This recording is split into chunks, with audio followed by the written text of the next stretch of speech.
Good morning student. जैसा आप last video में आपने देखा होगा, सुना होगा कि अब हमने नया रीडिंग स्टार्ट करना है। Special consideration menarche and menstrual dysfunctions. As a matter of fact, the female participation in the field of games and sports has shown remarkable increase during the Easter decades. This change has been noticed not only in India but across the world. But on the other hand, a large part of the population still has an opinion that sports and games are not directly linked to women. Women are not expected to be muscular, robust, aggressive and dominant. Many people opine that women have different anatomical and physiological structures and capacities which are not suitable for sports activities.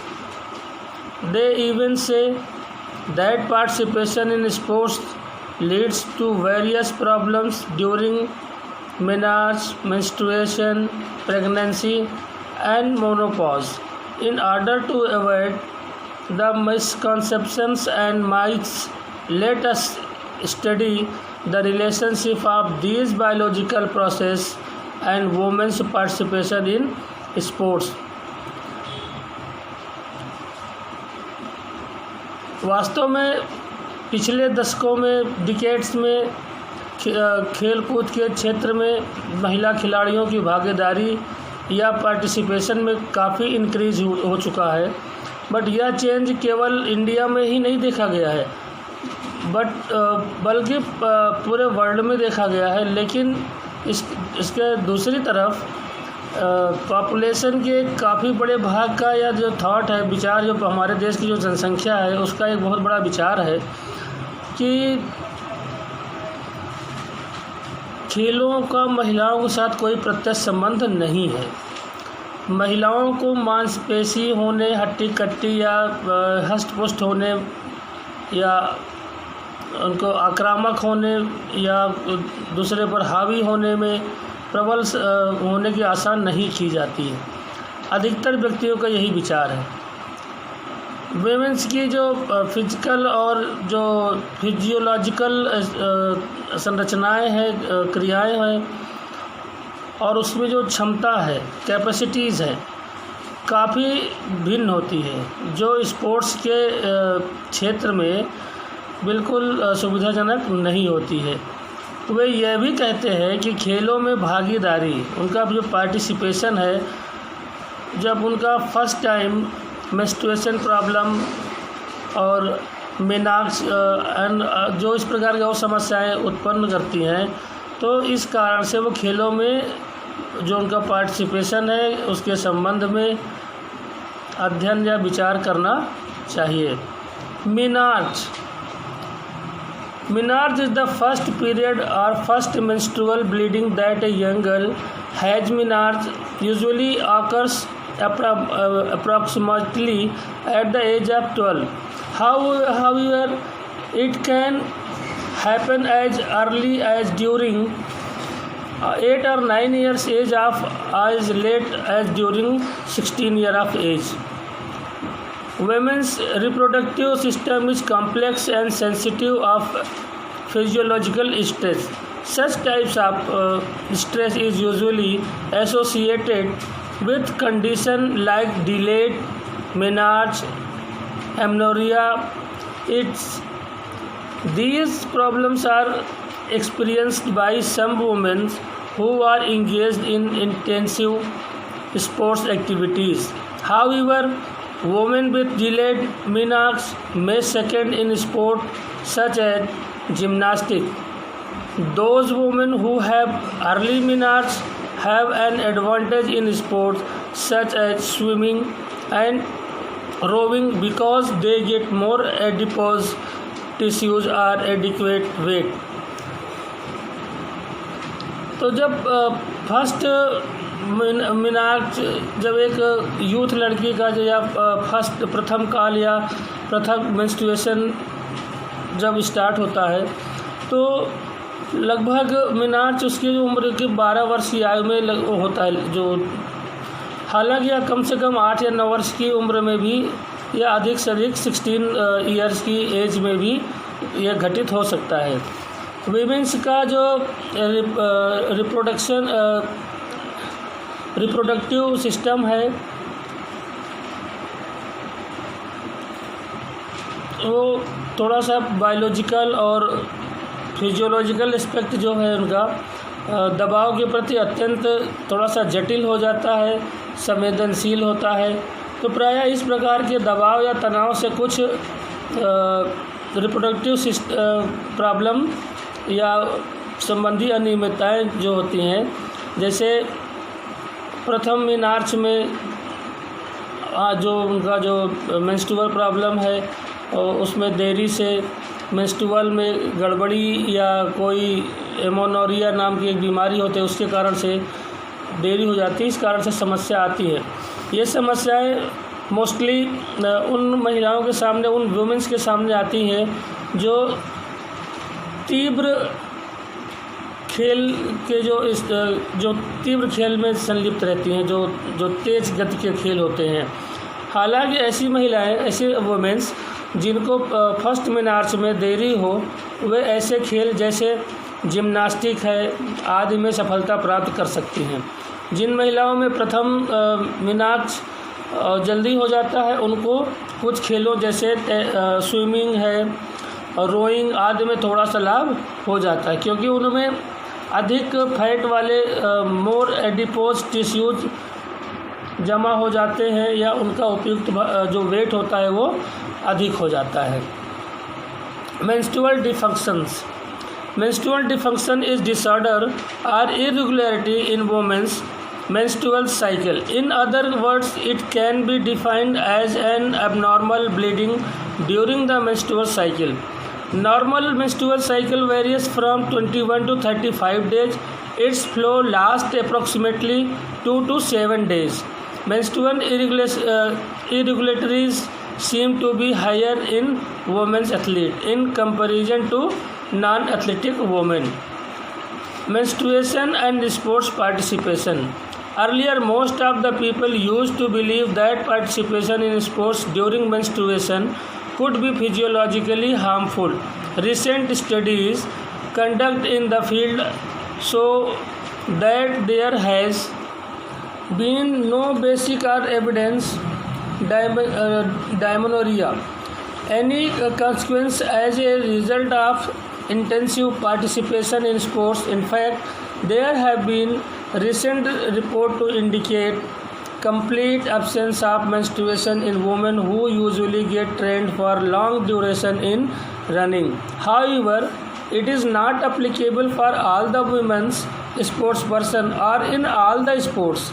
Some studies indicate that sports participation is beneficial in relieving pain and preventing dysmenorrhea.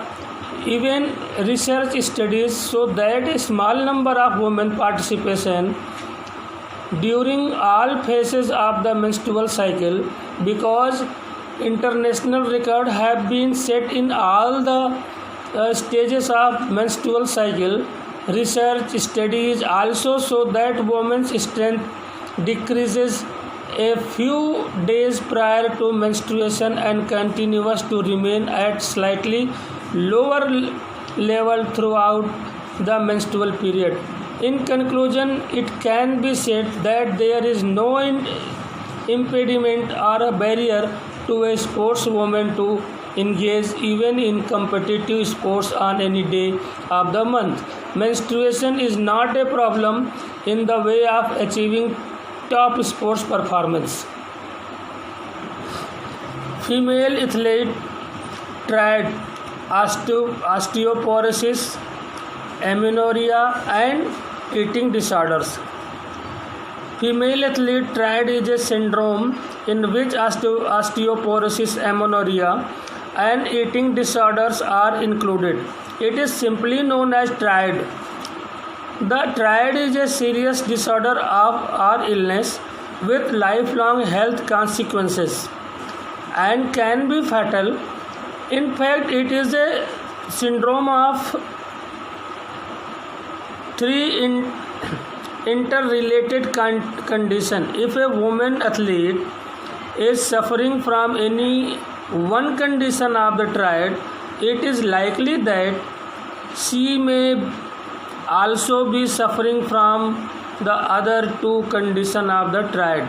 As a matter of fact, sports and physical exercise are part of a balanced and healthy lifestyle.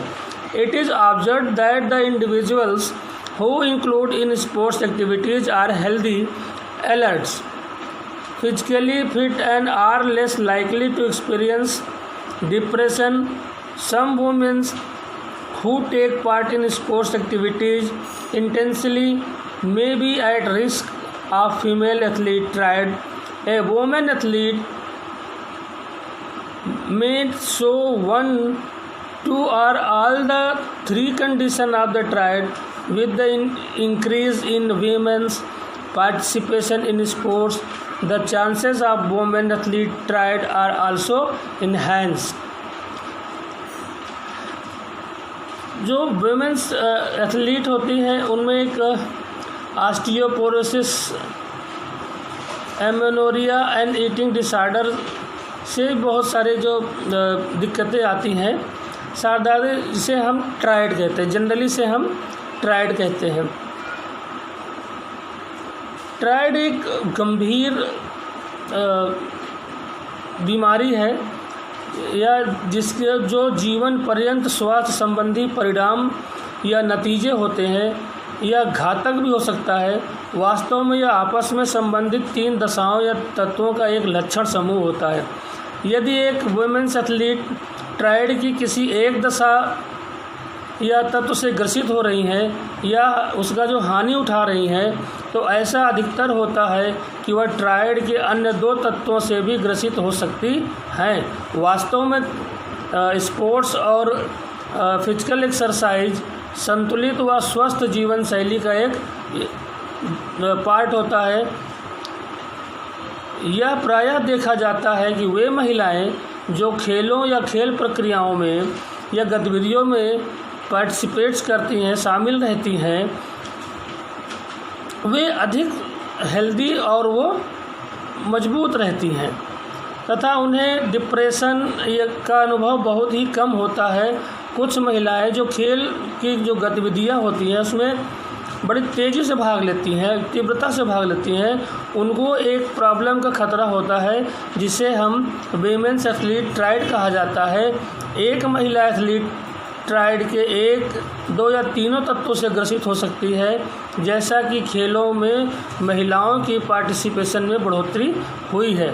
महिला या women's athlete triad के अवसरों में भी काफ़ी increase हो चुका है।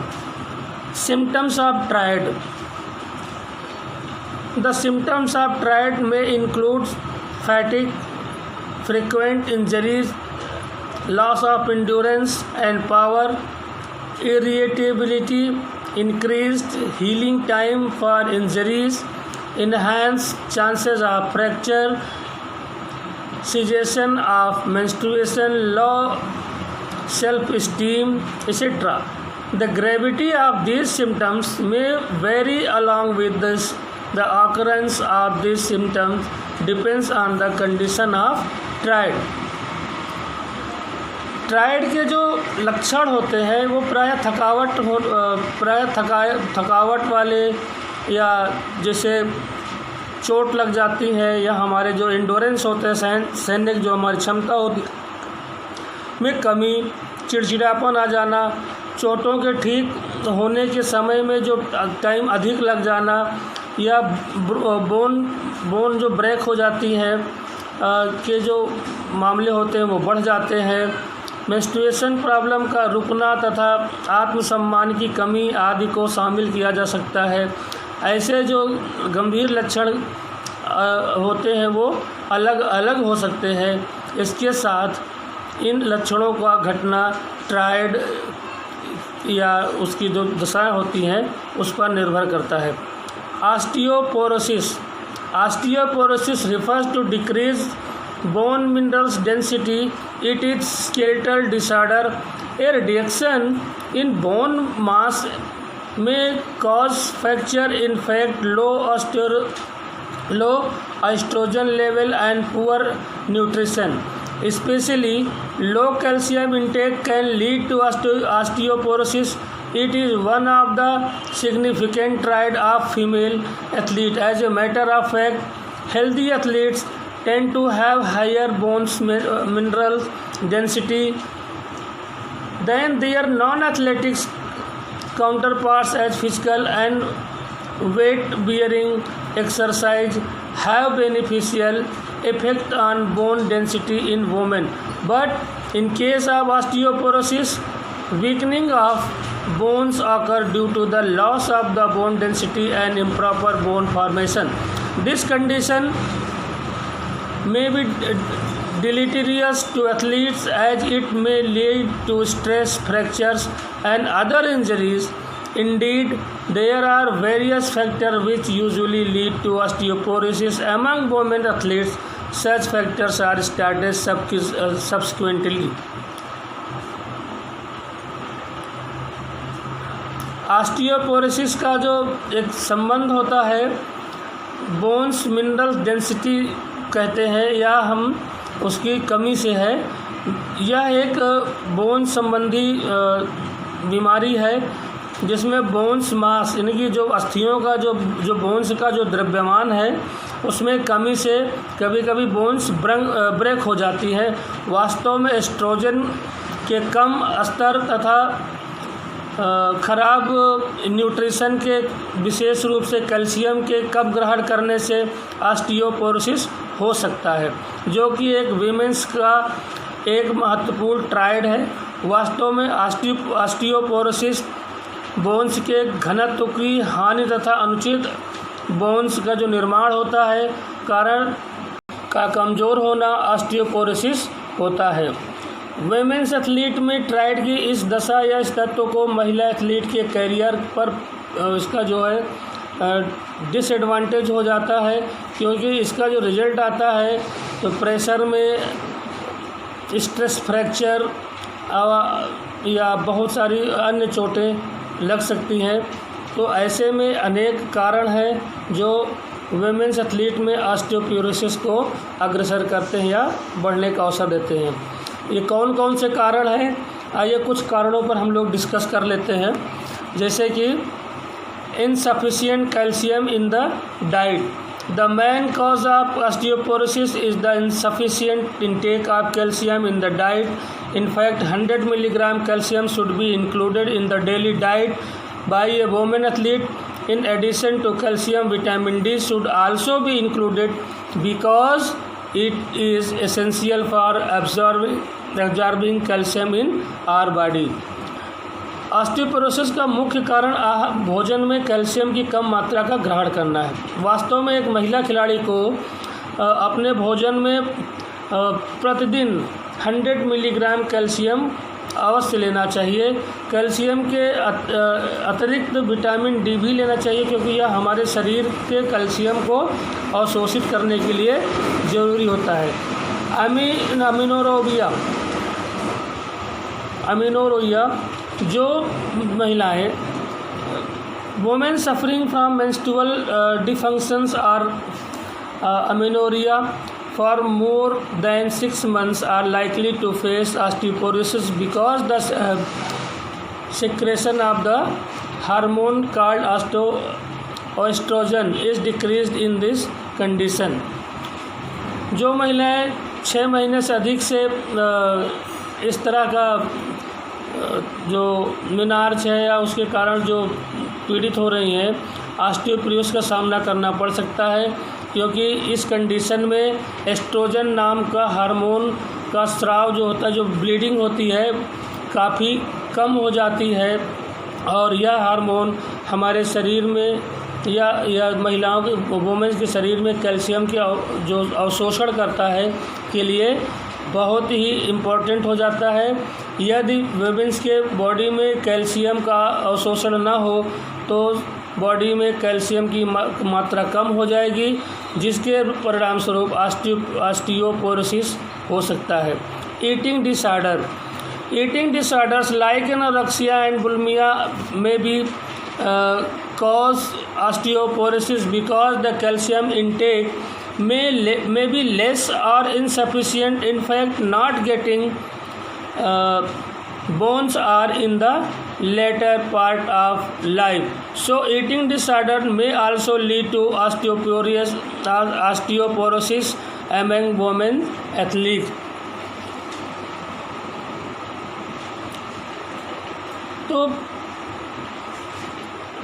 वो ईटिंग डिसऑर्डर है, भोजन लेने संबंधी जो डिसऑर्डर होते हैं जैसे एनोरेक्सिया या बुलिमिया आदि के कारण भी ऑस्टियोपोरोसिस हो सकता है, क्योंकि इनका जो रिजल्ट आता है कैल्शियम के कम ग्रहण करने की मात्रा में कमी हो जाती है। वास्तव में कैल्शियम की जो बॉडी में हमारे उचित कैपेसिटी होने और जो मात्रा होनी चाहिए वो बिल्कुल कम हो जाती है। महिलाओं की जो बोन्स होती है उस पर जीवन के अधिक भाग के दौरान बुरा प्रभाव पड़ सकता है। यदि कैल्शियम की उपयुक्त मात्रा की कमी पहले से ही हो तो बाद में बोन्स कमज़ोर हो सकती हैं, वह ऑस्टियोपोरोसिस हो सकता है। अतः भोजन लेने संबंधी जितने भी डिसऑर्डर हैं महिला एथलीट में ऑस्टियोपोरोसिस का कारण बन सकते हैं। बैड ईटिंग हैबिट्स,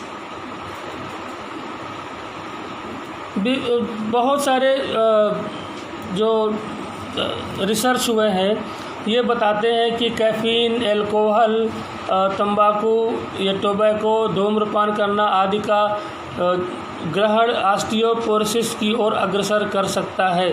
निश्चित ही यह उत्पाद हमारी अस्थि जो बोन्स की होती घनत्व पर इसका नेगेटिव प्रभाव डालते हैं और लास्ट में हम कह सकते हैं जो वुमेन्स एथलीट्स हैं उनको ऑस्टियोपोरोसिस की ओर अग्रसर कर देते हैं। अमीनोरिया is menstrual disorder or illness in women where girls are 18 years and above either never began menstruating or there is an absence of menstruation for 3 months or more than that is women with a history of normal menstrual cycle.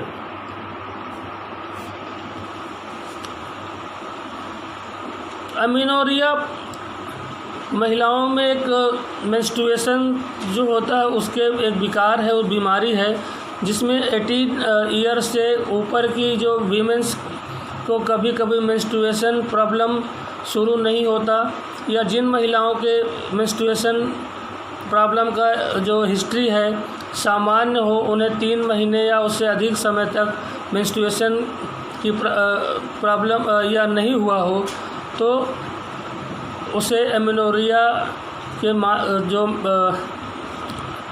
Menstruation है 3 महीने या उससे अधिक समय तक रुकने के रूप में हम परिभाषित किया जा सकता है, उसे हम एमेनोरिया कह सकते हैं। तो types of amenorrhea primary amenorrhea is characterized by delayed menarche, which is the worst of first period during puberty. Secondary amenorrhea is a woman who has her natural menstrual cycle at a specific time and then stop menstruating for 3 months or more is said to have secondary amenorrhea. There are various factors which may inspire or enhance the chances of amenorrhea. These factors are stated below. Hormonal changes. Some hormonal changes such as change in the output of gonadotropic hormones may lead to amenorrhea. In this fact, the gonadotropic hormone stimulate the growth of gonads and secretion of sex hormones. This hormone actually plays a vital role in stimulating estrogen release from ovaries. If it does not release estrogen, the menstrual cycle gets disrupted or stops in women, causing amenorrhea.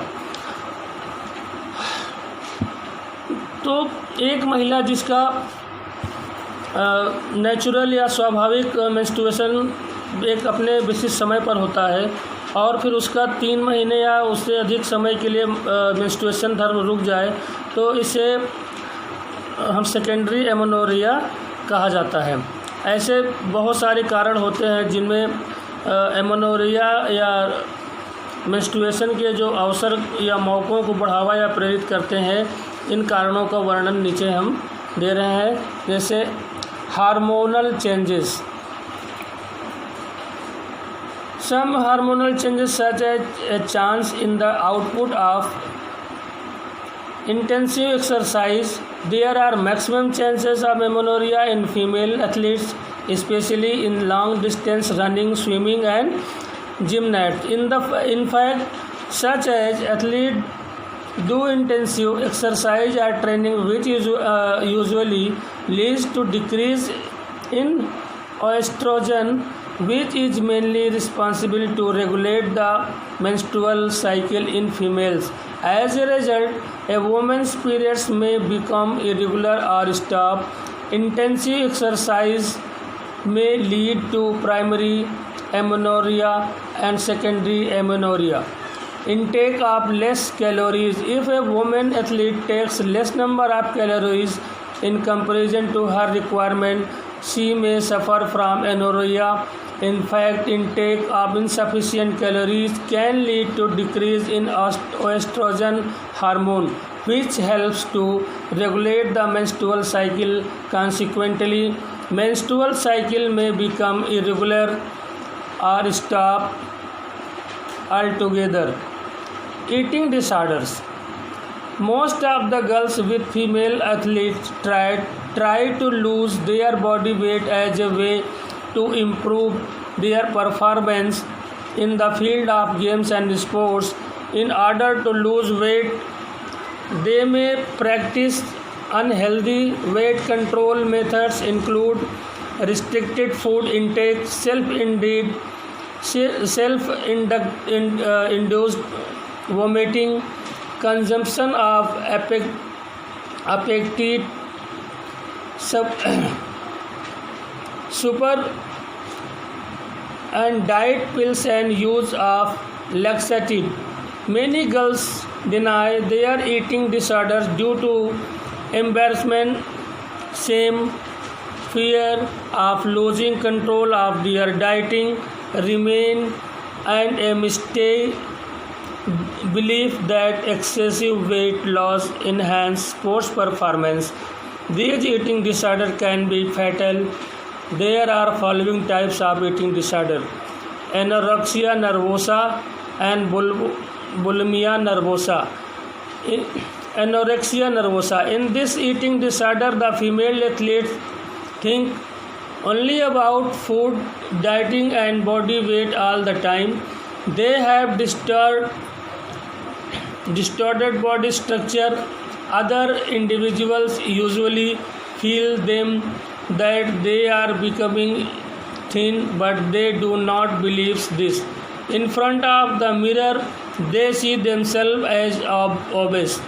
Bulimia nervosa. It is also an eating disorder in which a female athlete eats excessive amount of food and then vomits it in order not to gain weight. In this disorder, an individual binges on food and feels a loss of control, then to prevent weight gain tries to vomit the food.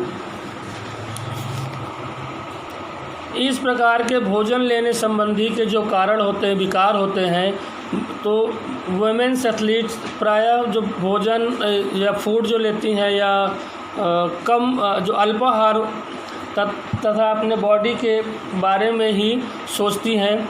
उनके मन में शरीर की एक विकृत संरचना होती है। जैसे दूसरी महिलाएं उनके बारे में प्रायः यह महसूस करती हैं कि वे अधिक पतली हो रही हैं, लेकिन महिला एथलीट्स ऐसा विश्वास नहीं करती। शीशे के सामने वे स्वयं को ऑब्वियस के रूप में देखती हैं। बुलिमिया नर्वोसा क्या है? बुलिमिया नर्वोसा एक ऐसा भोजन लेने संबंधी बीमारी है, विकार है, जिसमें वेमेन्स एथलीट एक्सेसिव मात्रा में भोजन ग्रहण कर लेती हैं तथा बाद में यह सोचकर कि कहीं उनका वेट न बढ़ जाए, उस भोजन को बाहर वोमिट कर देती हैं। इस प्रकार विकार में वोमेन्स एथलीट एक्सेसिव फूड ग्रहण कर लेती हैं या कभी कभी अपने भोजन जो लेती हैं उस पर नियंत्रण खो देती हैं। इसके उपरांत भार बढ़ने से, वेट बढ़ जाने से बचने के लिए खाना को उगल देना अथवा उसको जो है वोमिट कर देना, इस तरह के तरीके अपनाती हैं। तो बस ये चैप्टर आज यहीं पर एंड हो रहा है और अब इसके बाद हम लोग आपस में बात करेंगे कि हम आगे और बढ़ाएंगे या पीछे से आपको रिवीजन कराएंगे। तो सर से बातचीत करने के बाद बताएंगे। और बहुत बहुत धन्यवाद।